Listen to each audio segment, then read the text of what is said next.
Hotel டேஸ்ட்ல வெண்பொங்கல் வீட்ல எவ்வளவு ஈஸியா செய்யலான்றது தான் பார்க்கலாம். ஸோ இன்னைக்கு வந்துட்டு 1/4 கிலோ அரிசி பருப்பு ரெண்டும் சேர்த்து 1/4 கிலோ ரேஷியோ தான். ஸோ இந்த ஒரு கிளாஸ்ல 1/2 கிளாஸ் அவளுக்கு பருப்பு, 1/2 கிளாஸ் அவளுக்கு அரிசி, ரெண்டுமே ஈக்குவல் போர்ஷன்ல கழுவி ஊற வச்சிருக்க ஒரு 5 நிமிஷம். நெக்ஸ்ட் வந்துட்டு பாத்தீங்கன்னா 80 கிராம் அவளுக்கு நெய் பின்ன எண்ணெய் ரெண்டுமே மிக்ஸ் பண்ணி அதை வந்துட்டு சேர்த்திருக்கேன். குக்கர்ல தான் செய்ய போறேன்.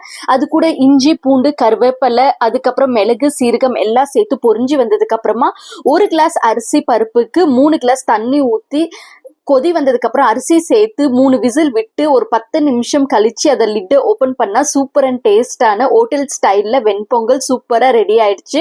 நீங்க பொங்கல் வந்துட்டு டிஃபிகல்ட்னு நினைக்கிறீங்க, கண்டிப்பா இந்த ரேஷியோல பண்ணீங்கன்னா கண்டிப்பா டிஃபிகல்ட்னே நினைக்க மாட்டீங்க.